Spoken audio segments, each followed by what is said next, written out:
simple: raise and learn, and think of nothing else. Urising Fane, they just have to straighten out the rest of them. Easy, you can't show your tears to your subordinates. The commander rushed into battle. Damn experienced player, if he had stayed a little longer. That's how you believe after that heroes will be wooed and dumped. The battle boiled over with redoubled fury, jet fuel blazing all around, humans and monsters fighting to the death. His men were holding on to their last breath. They had used up all their reserves of stamina. There is a limit to everything, even if they survived until now. Then they will fall from fatigue, finally exhausted. And the leader realized it. Once again, they were on the brink of despair, survived thanks to unexpected help, and once again it was gone. There was no hope anymore. He took a deep breath. If there's one thing that helps a man hold on in times of need, it's his fighting spirit. Never give up, be a man, said the ancient saying authored by Statham. Balls in fist, who has them, who doesn't. Just hold on as best you can, help is on the way, through the enthusiasm of the squad, the commander. But death was already breathing down his neck. He could already see the wheat fields to the horizon, the ears caressing his hands, the samurai's hand on the hilt of the katana, the fleeting movement of the plum petal.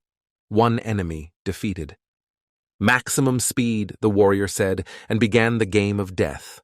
With a single stroke of his blade, the huge orc was split in half, and the commander was saved. The cavalry coming for the second time in his life, and even in the same battle, thought the hunter. How much longer will this go on? That emotional swing would drive anyone crazy. He's definitely going to retire after this fight. The sword returned to the scabbard. One should love everyone. Even the enemy should be killed gently. Warrior Samurai Star Guild leader and just plain handsome Shin Ken arrived on time. And together with him all his honorable army. They were built beautifully and spectacularly so that all could be seen. The exhausted hunters cheered. There was nothing to fear now. The sky was cut by flashes of lightning. It seemed someone had summoned a scorpion. The discharges of electricity set off a cascade of lightning and blew away all the monsters in the area. One day the Sith will rule the galaxy, learn the power of the dark side of the Force. The charred, crispy corpse fell at Shin Ken's feet, smelling of roasted meat, and its called in time asked his living Tesla coil, striding gracefully across the field of bullwhip in high boots. The beautiful Seo Yeon said, her long hair falling down in a waterfall as her guild arrived in full force.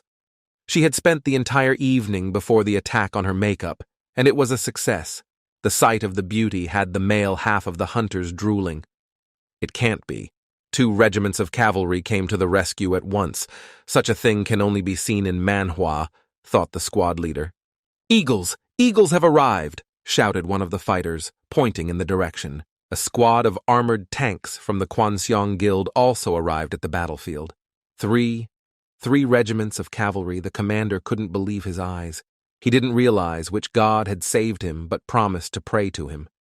Now it's retirement. He'll have a vegetable garden, plant potatoes instead of all this. Vigilant little Seo Yeon looked around for Hyun Woo, who was nowhere to be seen. And give up on this skilled player, the commander thought, who in their right mind would worry about him. He went deep into the rift, the commander informed the beautiful Seo Yeon. Bosses are never late, nor are they delayed. They come strictly when needed, Shim Ken reported. The heavy infantry shield slammed into the coating of concrete, knocking out a sheaf of sparks. Kwan Sung stood at the head of the united army of hunters, as the tank should. He rested his shield on the ground, he used his acceleration ability, and transformed into a transformer. His heavy Povis shield enveloped in a force field aura, the man bulldozed forward. Heavy armor and shield along with acceleration was a good combination with a huge energy output. Forming a wedge, the hunters of the 3 guilds went on an organized offensive against the crowd of monsters. The shield was simply crushing the monsters with a battering ram. They couldn't hold back Kwang So's mad onslaught. He strode through the enemy ranks like a knife through butter, smashing everyone like a Keldy in his path. Some particularly nimble monsters tried to outflank their group. They relied on the shield to speed and hit their backs and flanks. But everyone was overtaken by instant death. The calm and balanced Shin Ken chopped them down in an instant. He didn't even raise an eyebrow. He didn't care about such petty bipeds. The defeat of the enemy was obvious. His flaming blade cut through flesh and bone without losing speed, like cutting through air. Wearing white gloves, the blue-haired witch gathered a blob of magic in her palm and lightning flashed. Static electricity lifted her luxurious hair as she summoned multiple lightning spells. The Storm Lord completed the defeat of the enemy by unleashing weapons of mass destruction on them. The discharges killed so many monsters that their bodies carpeted the entire area of the parking lot where the battle was raging. Another fighter gave his life in the war. What brought him here didn't matter anymore. War is the way of killing.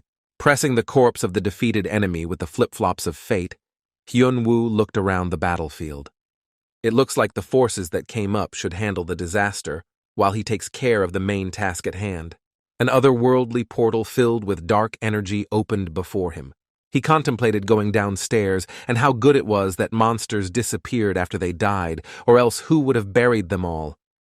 Along the sheer wall of the rift climbed a serpentine path, as if carved directly into the stone, along which more troops of their unknown enemy kept arriving. Hyun-woo hesitated. It was necessary to get inside as quickly as possible and not waste much time on the small bipeds. If you go left, you'll lose your horse. Hyun-woo saw a strange inscription on a rock. If you go to the right, you'll find 100 grams. Another strange sign. The signage here is so bad, Hyun-woo thought. But he didn't read the next inscription because he saw something more interesting, and the GPS navigation would be more reliable. Right above the abyss hovered a tired car. He was desperate to find his happiness, and looked sadly into the abyss. To be or not to be, that was the question. He just needs some air. Car therapist Hyun-woo opened the right door. The left door suffered the same fate. Now he held a passenger car door in each hand. Automotive psychotherapy services, fast and cheap. Ask crazy wild hermit Hyun-woo. The slippers of fate began the run-up to take off. The main thing is to start waving your arms vigorously. Geronimo. Hyun-woo's wings open his arms, and he jumped down from the abyss. I've been unable to be like everyone else since I was a kid, but I guess that's my lot in life, he hummed. It's time to play Mr. Proper and clean up the place. Hyun-woo laughed. Directly below him, the monsters were climbing up a narrow, slippery path in the rocks, tightly pressed together. I think the rain is going to report a distant relative of the nickel. Hyun-woo landed on the path, scattering anyone unlucky enough to be under him with a flash of plasma. The monsters hesitated. In the cloud of dust they could no longer see. They were propped up by others from below, and an unknown enemy appeared from above. The demon's winged shadow peeked through the puffs of smoke as the dust settled a bit. Bazooka Hands shouted out Hyun-woo and launched himself down the sloping path in a mad onslaught. The monsters trembled in the terms of their contract, devouring, gutting. Was, destruction, was. There was no word about fighting, madness. Hyun-woo watched the result. He slid all the way to the bottom, scattering the monsters like a bunch of dry leaves with a broom, all of them resting peacefully at the bottom. At the bottom of the cleft was musty air. The miasmas made it hard to breathe. It smelled like a menagerie. The search in the semi-darkness didn't last long. Hyun-woo found the target he was looking for. Suddenly, the rocking boss appeared from nowhere and approached him with measured steps. "Punk note, Grandpa," barked the humanoid monster who was dropped in a can of Gainer as a child. Tourist Crimson Horse, the Ascendant appeared a monster hero status with a glowing mohawk on his head. At the hiker's side dangled the key he was looking for, somewhere between the bricks of his abs. Eureka, Hyun-woo realized. There would be meat now, but even he was confused by the steroid overgrowth. Good thing the key wasn't hidden more securely. Then he would have been looking for it for a long time. Hyun-woo rushed forward at the evil punk. Seikentsuki flew into the monster's face. "Good evening." The polite hunter said hello, but the steroid tourist with the face of a boiled bat easily dodged the blow. What a twist. No way there's a real glitch in the Matrix, Hyun-woo thought. The foot strike also had no effect. The monster was even able to counterattack with a swing of its hoof. The heavy blow launched Hyun-woo into a roll on his ass, all the way to the gorge wall. For the first time in a long time, he received a clean punchback. How many years had passed? Hyunwoo's heart beat faster. The danger, the vulnerability, the goosebumps. It's as if he's alive again, and the joy is back in the battles. The walking testosterone didn't play noble and decided to finish the lying man with an overhead kick. A heavy blow nearly crushed the hermit's skull. The sand dislodged from the rocks abrasively scraped across his face and into his mouth. The rocking boss scowled contentedly and continued to strike until the enemy came to his senses. Hyunwoo executed a birch and launched the tourist into flight with a light kick. And then I gave him a fist in his boiled face. The Red Chief drilled into the rock like a true geologist. But such an attack didn't hurt him, on the contrary. It was as if he became even more enraged and immediately rose up. A man in a tracksuit and flip-flops, who is he without them, muttered the hiking enthusiast. Hermit, car mechanic, dentist, Hyunwoo thought. He understood the devil without words. Why words when you can speak with the power of your fists? Especially when you have such a good interlocutor for heated discussions. Hyunwoo caught up with his opponent on the ground. He remembered the ancient rule of fist fighting. Paper beats rock. I knew I should have thrown away the scissors. Hyunwoo got upset and immediately applied the second stone. It's not in the Kanobu rules, but who reads those rules? But the punk lover also watched Bruce Lee movies, so he was able to block the hermit's punch. Hyunwoo didn't expect such a twist. When all the monsters fall with a single blow, you begin to forget what real contact is. The blast wave went through, nearly tearing his membranes, the demon's fist knocking him back again. Followed by a front leg kick, punk tourist didn't miss his karate lessons. This blow went in full force and Hyunwoo absorbed all the damage. He crashed his back into the wall, exploding rocks. The hermit coughed heavily, his ribs aching from the impact, sand crunching on his teeth, the evening no longer languid. The third pose change, but only he gets the blame, the hunter thought. The steroidal crane-horned creature was much stronger than he'd believed. His ribs cracked as he tried to stand up.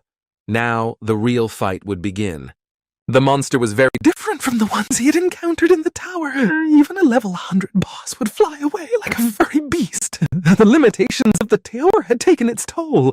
Hyunwoo inhaled. To become stronger, he had subjected himself to various ascetics.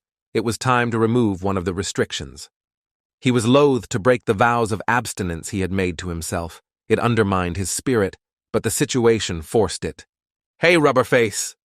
The hero rose to his feet, gathering his strength.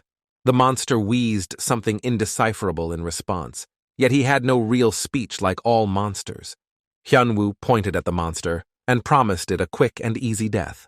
But the punk lover didn't understand a damn thing. He put all his points into strength, not enough for intelligence.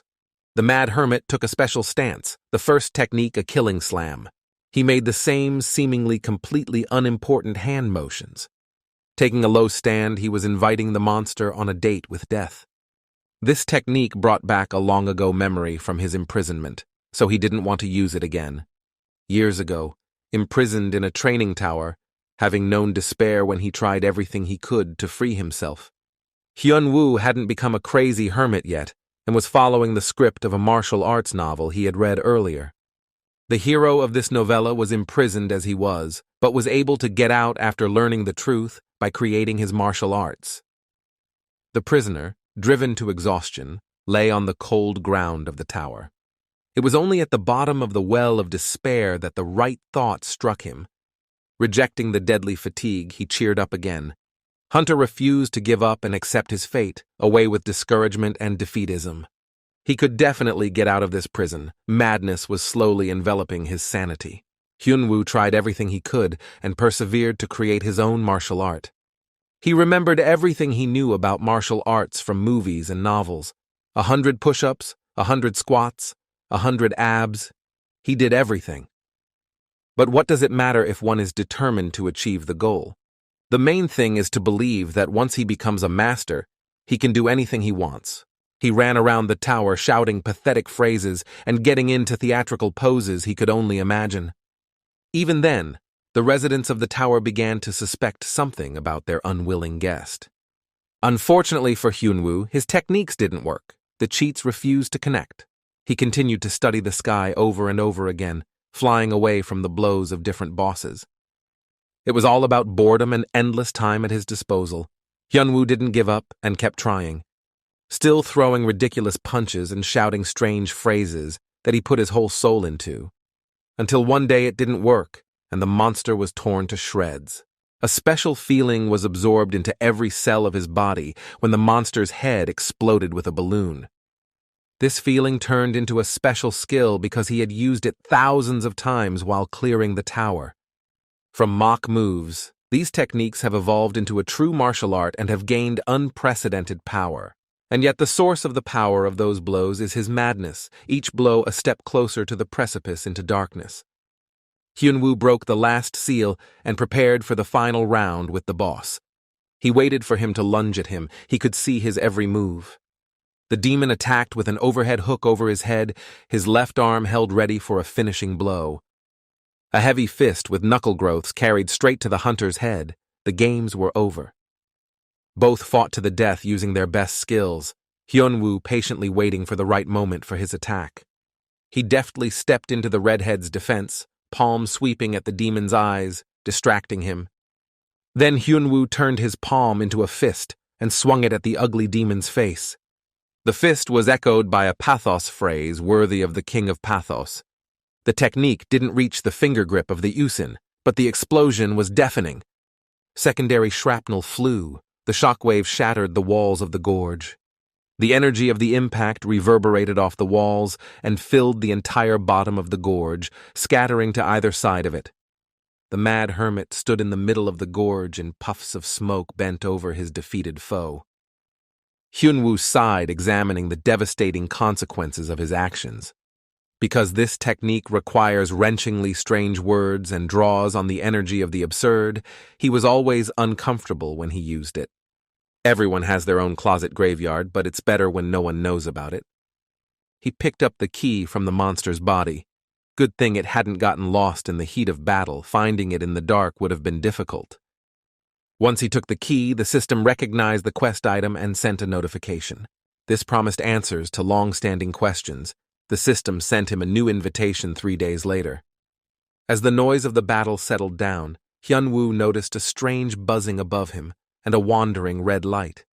Something was approaching from above the gorge, buzzing like a huge fly. A drone copter descended to the bottom of the gorge. Apparently, it was filming. The drone carefully focused its digital eye on Hyunwoo's face. The mad hermit had been imprisoned for so long that he was completely unaware of the purpose of the contraption above him. The Ares Guild drone had direct surveillance of the mad hermit and was broadcasting everything to the guild office. The mood of the staff was subdued. The man on the screen was a very formidable foe and did not bode well. He waited fearfully for the reaction of his young, hot-tempered and quick-tempered boss. "Is this A rank?" he asked his staff after completing the review. The HR manager hastened to justify herself, for she had delivered earlier not a simple analysis, but an association document. They had on the table the result of the official test of his skills, all A-rank abilities except magic, for which he received an A rank. The principal couldn't stand it any longer and pounded his fist on the table where only his men would look. Even after watching the video, this chicken didn't understand anything. Does she really think these skills are just a rank? The manager frightenedly faded her gaze. She couldn't find anything to reply, but that's an observation. Without magic, without items, in an ordinary tracksuit, even Director Xiong-woo couldn't get his head around how this was possible. He went back to contemplating the case files. He should have thought it over on a cool head. An incredible force that was fundamentally changing the entire landscape of their strategy, and something had to be done about it. After making a decision as befitting a true boss, Hyuk Song-woo turned to his deputy, Yoo Byung-wook. He asked if the materials for the new case were ready. You can always turn defeat into victory if you're smart. Yoo Byung-wook confirmed his readiness. He had already let his boss down once, and he shouldn't let him down a second time. A faint smirk touched the headmaster's face. There were always things that could not be fixed by force alone. Encouraged, he ordered his subordinates to put the plan into action. The day after the glacial crevasse closed where there was no ice, a meeting was held at the Cory Hunters Association. It was attended by dozens of reporters, even overseas reporters. The leaders of the three guilds in Hyunwoo were invited for the awards, and in recognition of their merit in closing the cleft. Hyunwoo showed his complete disdain for the official dress code this time too, preferring loose clothing. Park Ga-moon's hands were shaking with excitement, except for the phone not falling out of his hands.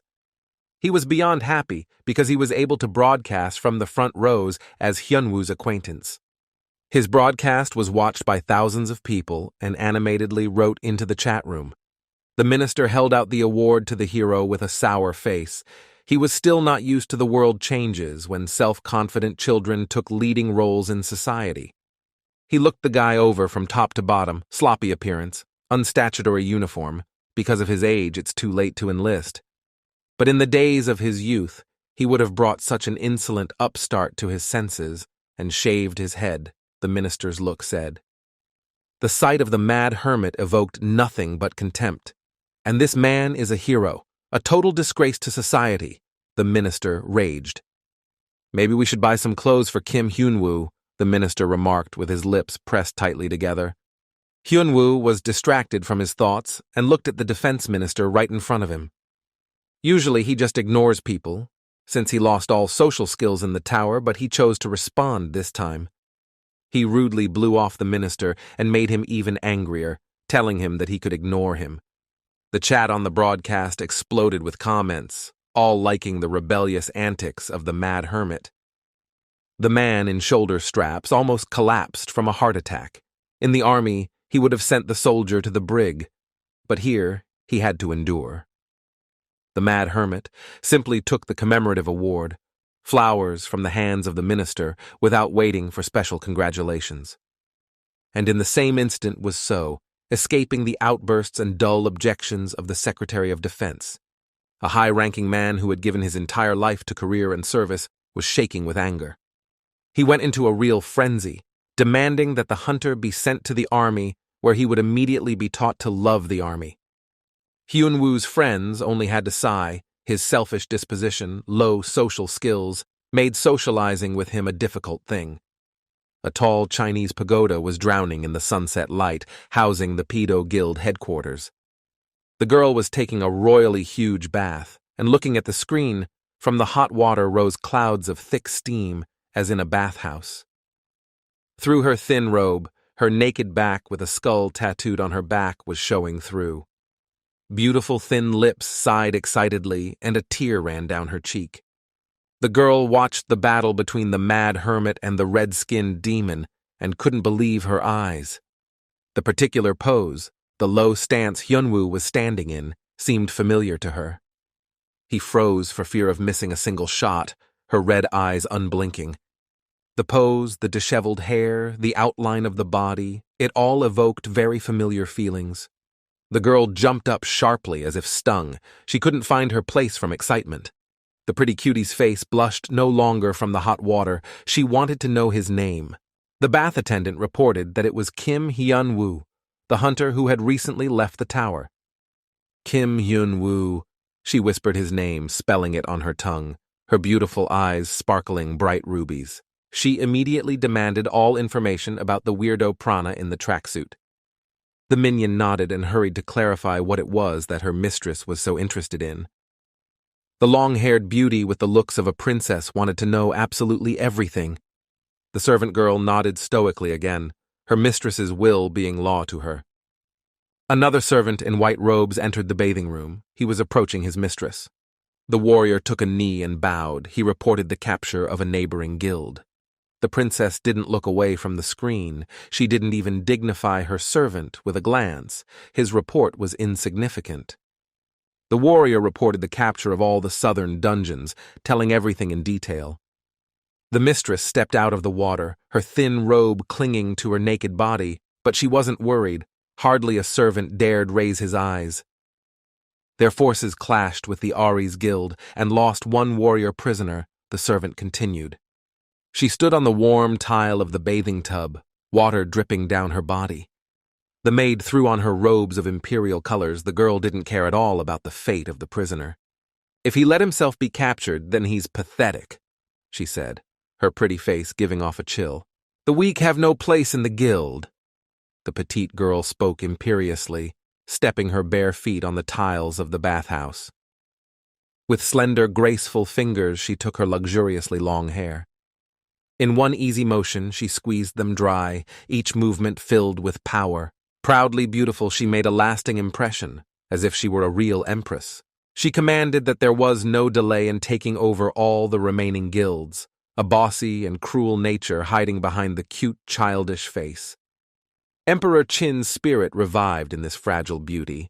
It demanded to take over all the dungeons without a trace, all for the sake of an oath made long ago, she thought as she looked at the odd hunter.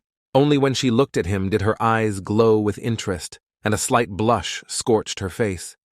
She moved closer to the screen to get a closer look at Kim Hyun-woo's face, her heart beating faster than usual. Pretty Seo Yeon dressed up in an open-top evening dress for dinner, she reprimanded Hyun-woo again for his indiscretion. She reminded him again that he was too popular, which meant he needed to behave more carefully.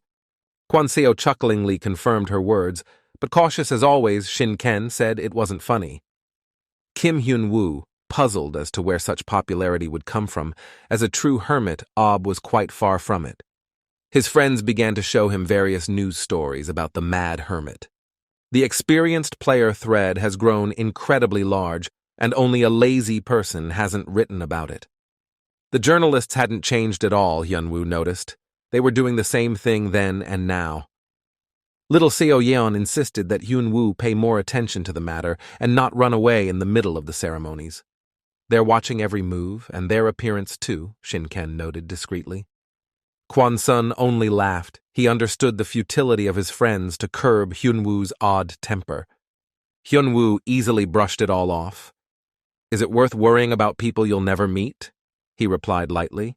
His life and his rules, Shim Ken and Seo Yeon have finally given up. No matter what they say, the fool doesn't care about anything. The mad hermit looked at his watch and told them he would be leaving them.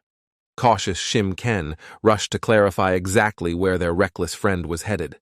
But the man, as always evasive and streamlined, reported that he had a meeting and turned around to leave. Meeting whispered to herself little Seo. Her completely discouraged, "Where is Hyun-woo, and where are the meetings?" All three of them shuddered at this news. Could the mad hermit have friends besides them, they wondered? The girl sighed. She was already tired of worrying about her friend like a small child. "But why worry when your friend is a Superman?" wondered Kwon-sung, looking at her depressed friend. S led with the umami of the entire world, became the personal enemy of a huge guild. "Just that," replied Shin Ken restlessly to him. He had barely left the tower, and things had already taken a devilish turn. After all Hyun-woo had done, his friends had reason to worry. Beauty Seo Yeon was lying flat from the weight of worry. Shin Ken was also in a pensive state. Kwon-sung was the only one who was amused, as he understood the hermit's violent temper more than anyone else. Hyun-woo went out for some air and stopped in a dark alley with no random passers-by at all. He came here a few seconds before departing. This time Hyun-woo knew what to expect. The bright glow of the teleport passed through, and he felt a familiar sense of disorientation. The silver-haired Chobit girl welcomed him back into the confined gray room. Hyun-woo excitedly replied. He was also looking forward to this meeting. After all, he had now increased his rank. He checked with the android girl to see if his status had gone up, and she said yes. By killing the tourist, he had increased his rank from a low rank, she paused loading files, to a low rank. The android happily issued. Hyun-woo listened intently, anticipating the useful answers he might get. However, the android clearly didn't tell him what he was hoping for. A shadow lay over the mad hunter's face. He instantly exploded. The damn car had once again failed all his expectations, utterly failing to live up to his trust. The android girl reacted faster this time, remembering how scary the hunter was in anger, and hurried to dump all responsibility on the system. "Someone who is this developer that writes dialogues to this android," chanted the mad hermit. Vedroid again blamed it on the system, but that didn't negate the crux of the matter. He had been left a fool to believe their promises. The girl with bolts instead of a brain shrank in fear but couldn't add anything. Hyun-woo's rank didn't allow him to know more right now. But it would be better soon enough, she hastened to assure the speedy hunter. And since he's already become a guardian, he can tell him what he's going to do next. If he could handle it, he could definitely find out whatever he wanted to know this time. The android girl continued to brainwash him. However, Hyunwoo was even angrier. He had heard the same thing last time, and now he suspected he was just being deceived. His job is to fight the Ascenders, the Vedroid continued, giving away something new for once. Hyunwoo immediately took notice and demanded a detailed explanation. Those who climb the tower, the girl continued, ascending tourists like the one Hyunwoo defeated last time. In his many years in the tower, this was the first time he'd heard of such a thing, the bucketoid saying strange things.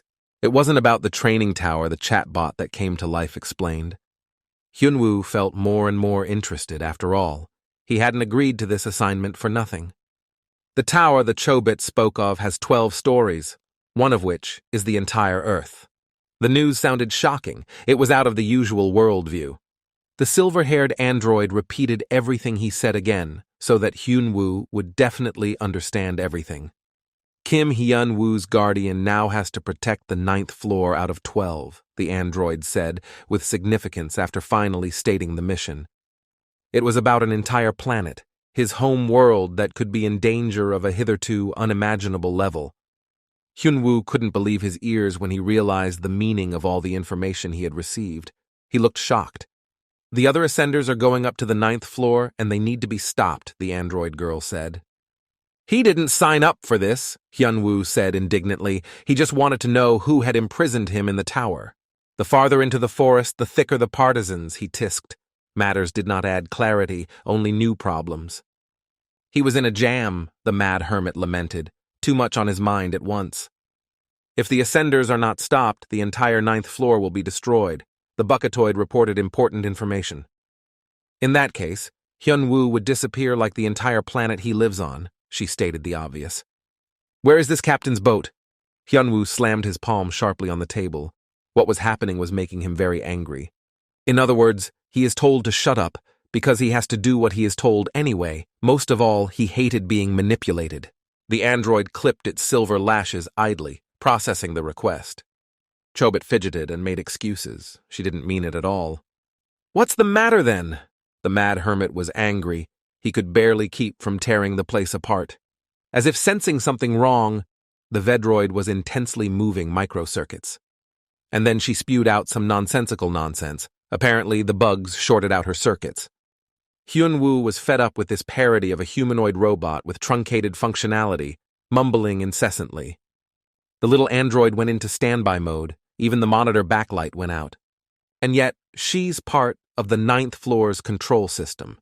The bucketoid clenched her fists, gathering all the digital will that there was. Kem Hyunwoo, the android suddenly changed its behavior protocol, adding rigidity to its patterns. Even Hyunwoo noted the change in her behavior and voice. This neural network was still capable of learning. True, she still had a lot to learn. She went back to the stupid android again and asked not to be mad at her. Hyunwoo was appointed guardian of the Earth for his own good, continued the android girl Av. Their goal to help him, said she. Plus, she fawned, there would be a reward, and it increased with each feat and defeated ascended tourist. Hyunwoo was calculating the rewards and risks in his mind, and it was a big deal. But it could all go to his benefit. He had been imprisoned for 12 years. It couldn't be left like that. He asked how high the rank had to be to learn about the creation of the tower and the identity of his jailer. No less than the highest ranking, the stupid android Av answered him. If he keeps catching all the ascendants, he will definitely raise his rank to the necessary rank. Information must be paid for. So be it. He's ready because it's better than nothing. Hyunwoo asked how many kills would be required. The little android rubbed her chin thoughtfully and couldn't exactly do the math. The ascenders were divided into tiers, each with its own weight and price, she reported, as if she were an experienced bounty hunter. 5 heads of elite rising would need Hyunwoo to access the system, the cute android girl informed him. Hyunwoo wondered how much the head of the red-faced punk he had eliminated was pulling on. Crimson Horse Arkir, clarified the Vedroid girl with a slave trader's swagger. She informed Hyunwoo that the level of a hiking enthusiast was the lowest among all the ascendants. Even the lowest level caused problems for the hermit, forcing him to use the absurdity technique. The conversation was more productive this time, and at least he understood where he should go next. Hyunwoo was satisfied, even if not completely. Late at night, he returned to Shinken's apartment, where he was staying for free. He sat in the library with many books on the shelves, studying his status and pondering the new information. Hyunwoo stared at the blue screen until his eyes began to slit with pain, but he continued to stare at it. No matter how much he sighed and thought about it, he still wouldn't get any new answers. Whether Earth enters the tower or not, he will do what he must and be what he will. It is the world's business to save the world. It does not have to think of everything at once on its own. Big power is a big headache for Hyunwoo. He was already getting weighed down by this burden. What he had seen and learned did not essentially change his previous goals, just that now his journey would be a little longer. He'll just concentrate on the immediate goals, kill the 5 ascendants, nothing else to think about. The phone vibrated, breaking him from his deep thoughts. It was little Seoyeon calling. The last few days it had become like he had a babysitter constantly patronizing him, even though he was the one who was older and taking care of the snotty schoolgirl in the tower.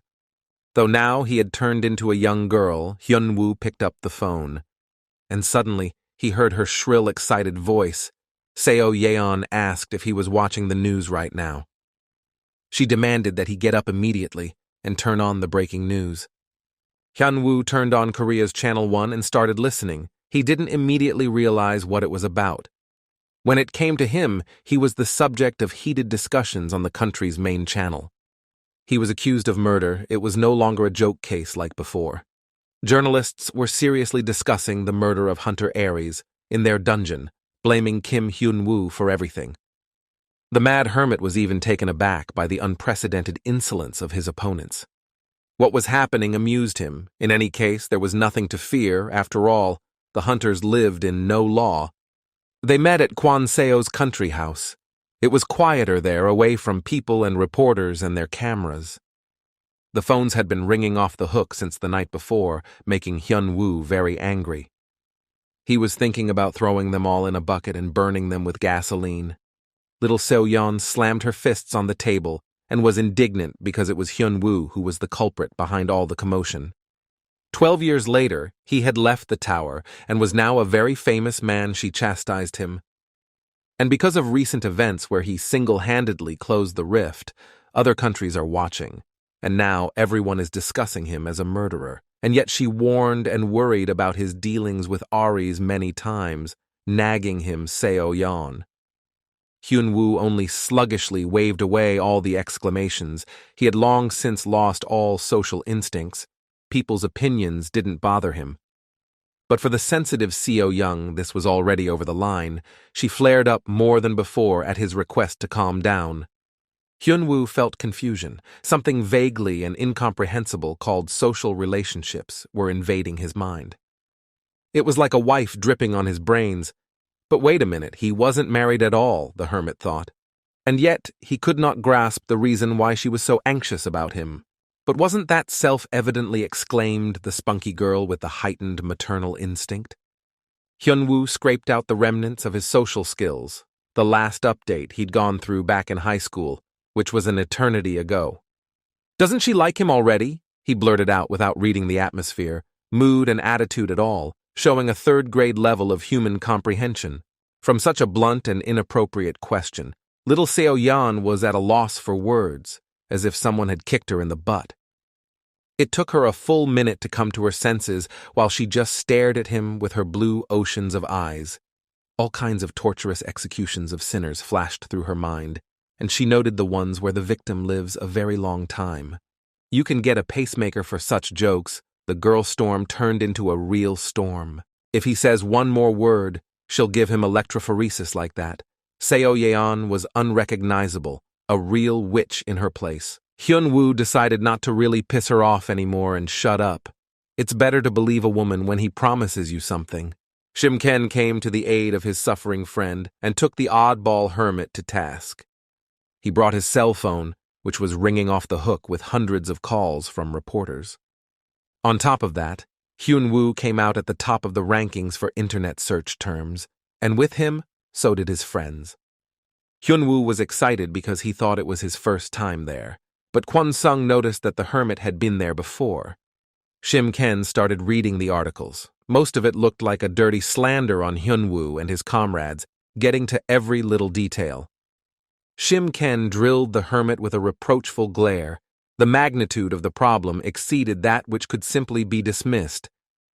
But Hyun-woo still doesn't understand why he's so excited, as if he had nothing to do with it. The always reserved friend huffed. Unlike Hyun-woo, he cared a lot about public opinion. He had a responsibility for the guild. Kwon-sung was on his wavelength like Hyun-woo. He didn't worry about anything. Everything was simple for him. His friends' problems were his problems. The rest didn't matter. Hyun-woo checked with Kwon-seo when the press conference for the case would start.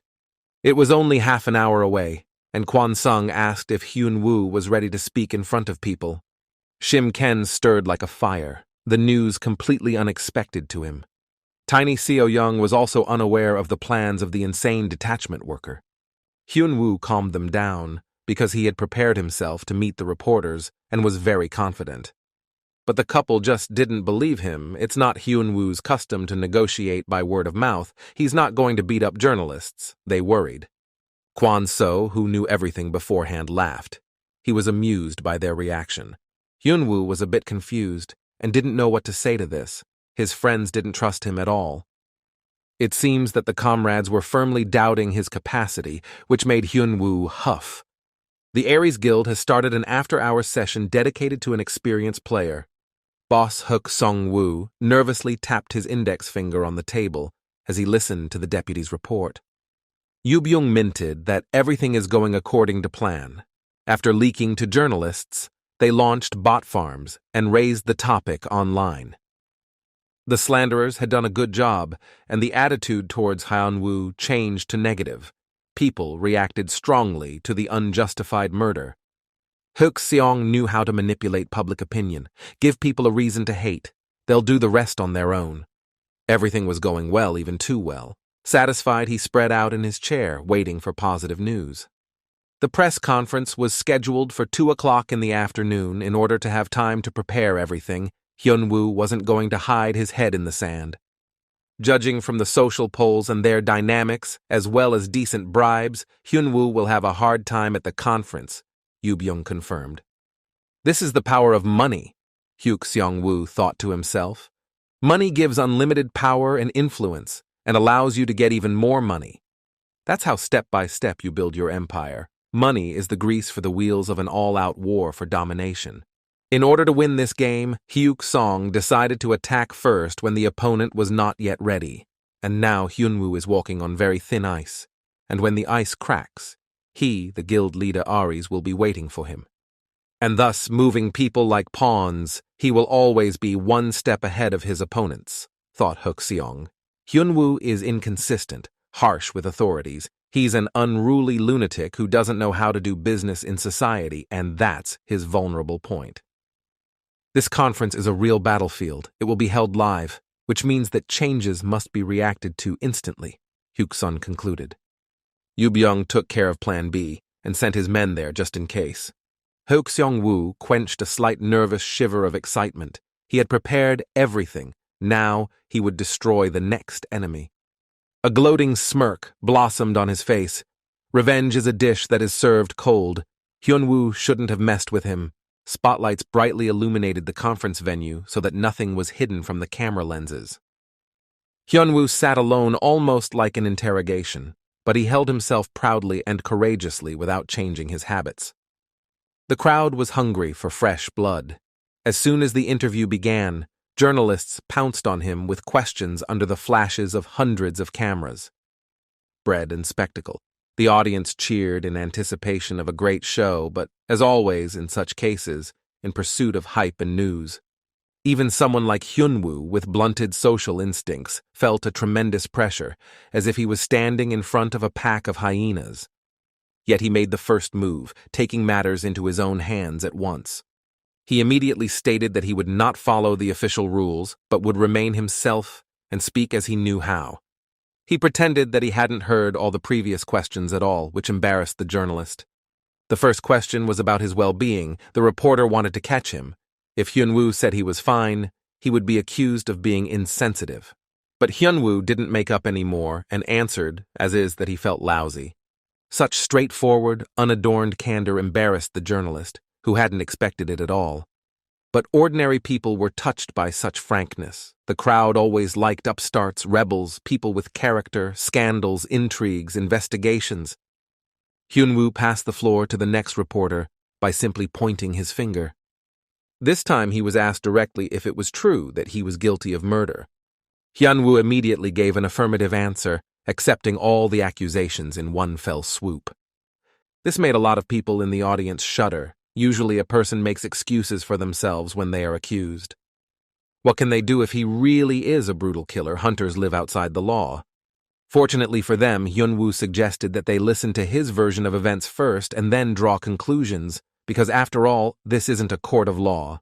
He took matters into his own hands again and controlled the reactions of the crowd. Finally, his words were backed by boundless power. He began by telling everyone the backstory of their conflict with the Ares Guild. Hyunwoo merely refused their recruiters, but the Ares Guild, it didn't like it. At that time, he didn't know what it would be like, and then Hyunwoo turned on the tape. The tape had Sean Gan's voice confessing that he was Ares' hitman, and they were his employers. The new evidence and the circumstances of the case caused a stir. It fundamentally changed Hyunwoo's original view as a cold-blooded killer. The people in the audience instantly became excited. It's not every day you hear someone hiring hitmen. The record kept playing, giving an unmistakable indication of exactly what Sean Gunn intended. The truth shocked. The unprecedented brutality of the killer reached their ears even as a recording. After that, there could be no discrepancies, provided the record is authentic. Hyunwoo let them listen to the whole thing until the very end, for more effect. Sean Gan's piercing scream marked the end of the story. For a few moments, the entire audience forgot how to breathe and came to their senses. They were rethinking everything that had been said about Hyunwoo earlier and their positions on it. One of the journalists wanted to know more details and asked about the place where the recording was made. Hyunwoo confirmed that this was the same place that had already been trumpeted everywhere in the Ares Guild, the Swamp Dungeon. He went there to catch the boss, but now it turns out the story isn't being told the way it really was. As if it was Ares who was the victim of the attack and assassination attempt, not the peaceful hermit who never harmed anyone. This fundamentally reversed everything, making the accusations false and simply slander. If anyone doubts he can provide other information, Hyunwoo was very confident. But a journalist is not easily confused, and he immediately asked about something that could prove the authenticity of the recording. The question sounded weighty. It wouldn't be dismissed so easily. Who would prove that Hyunwoo wasn't a manipulator? However, things were going exactly as he had hoped. He allowed himself a condescending smirk. This question was a real gift to him. He wanted badly to be asked.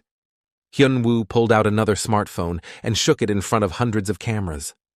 The mad hermit suspended intrigue, biding his time, waiting for the right pause without giving it all away at once.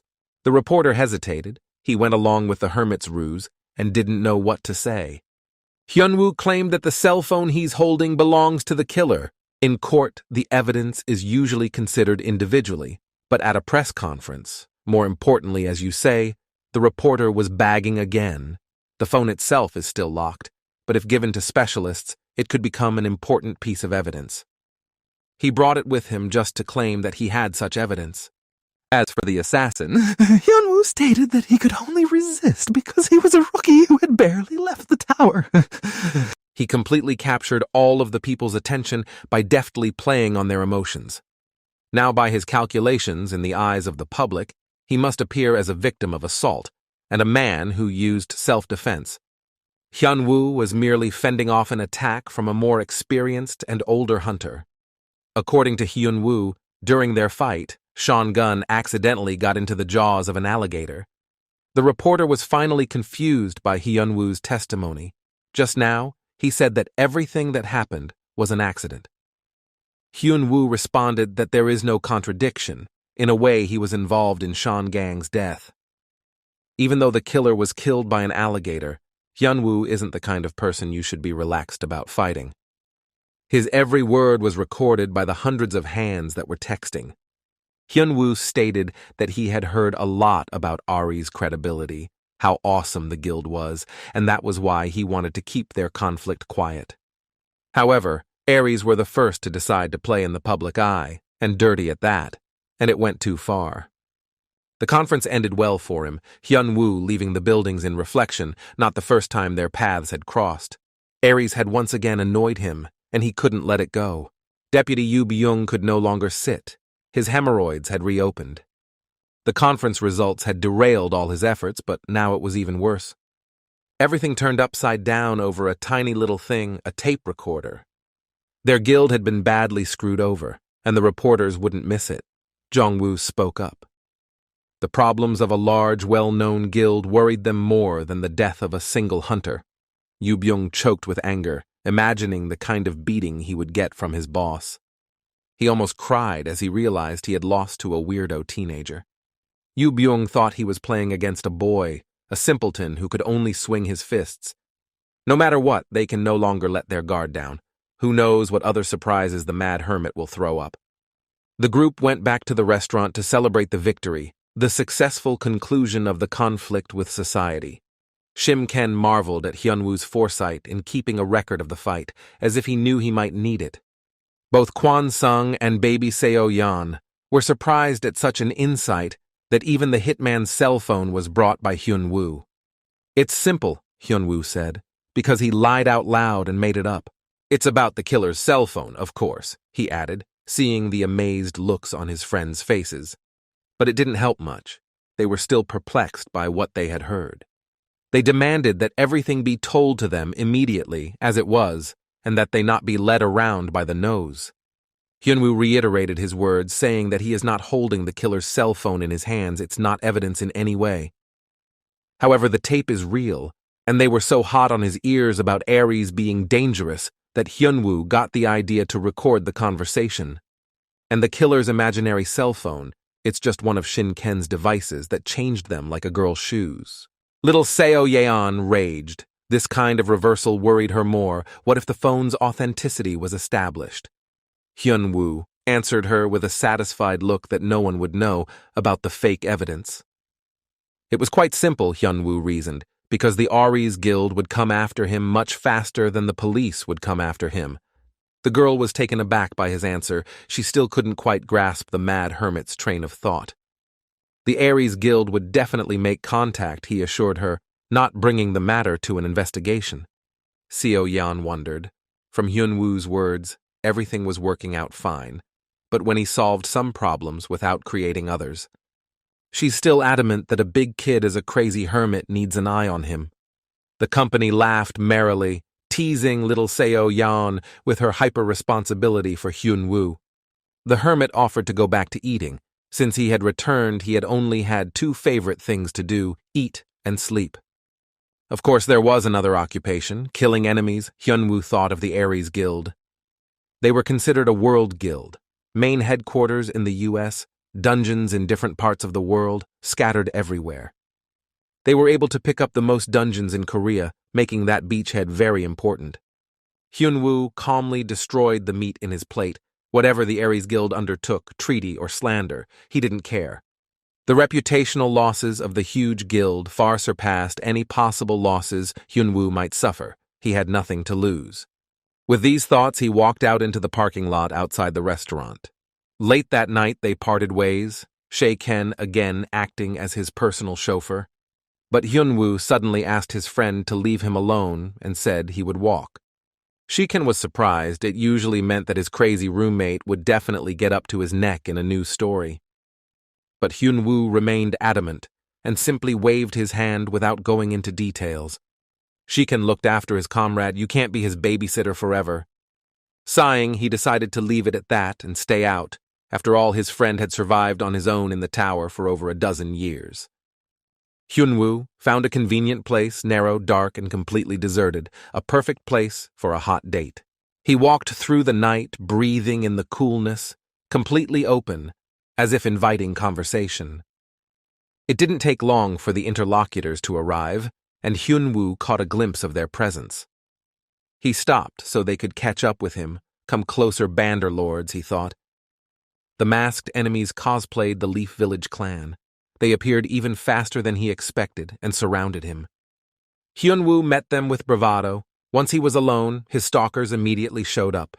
The group of fans of his skill moved closer. They didn't leave any space at all.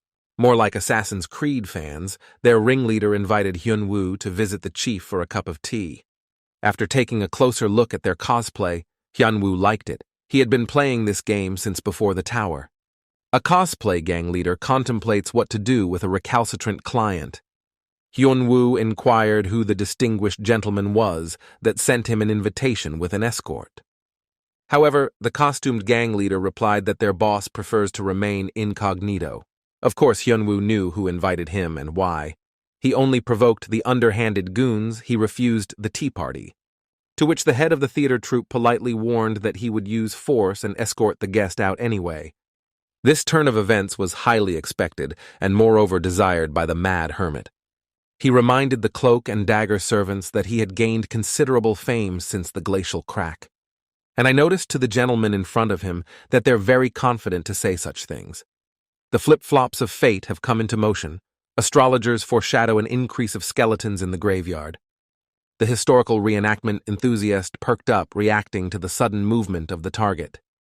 But the Mad Hermit just walked past them and squatted down. There are seeds, and if I find them, he turned to the hapless role-player. Hyunwoo pulled a few bulbs from the bed and politely asked to come over to him. Fresh onions are good for health, said nutrition fighter Hermit Hyunwoo. This is something the killers couldn't stand anymore. Their honor and dignity as cosplay fans is on the line. Their leader, shook with anger, he couldn't stand vegans and preferred cooked food. Realizing that the negotiations had come to nothing, the killers moved on to apprehension. The leader ape-like spread his arms and launched some kind of magic, his palms glowing with spotlights. He flew up at Hyunwoo and pointed his hands in his direction. The underbelly glowed with a bluish glow.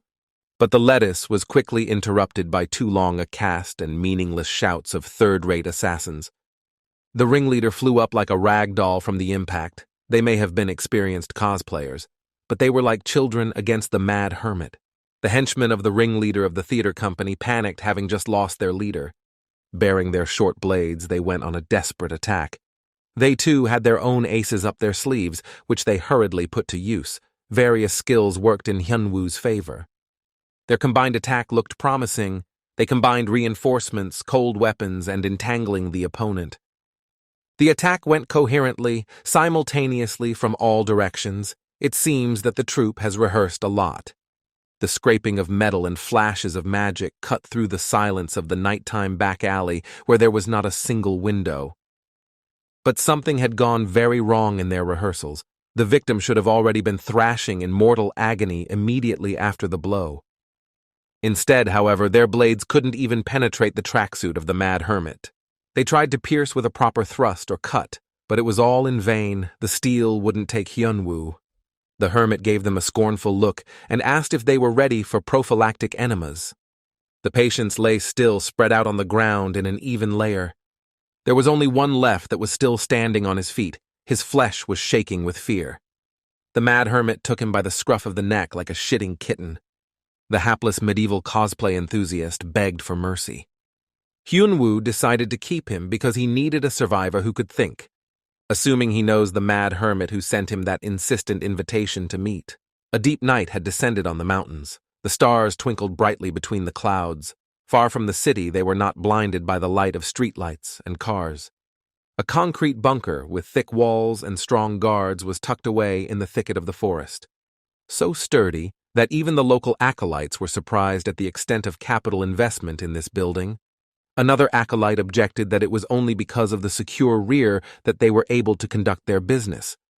They were expecting a special famous guest today, and were looking forward to this meeting. The experienced player Kim Hyunwoo had caused so much trouble for the guild that every member knew about him, and everyone wanted to get even with him as soon as possible. The arrogant Kim Hyunwoo was annoying with his fearlessness, but today he would be properly beaten and brought here. They had all the amenities for a comfortable stay, a real healing sanatorium.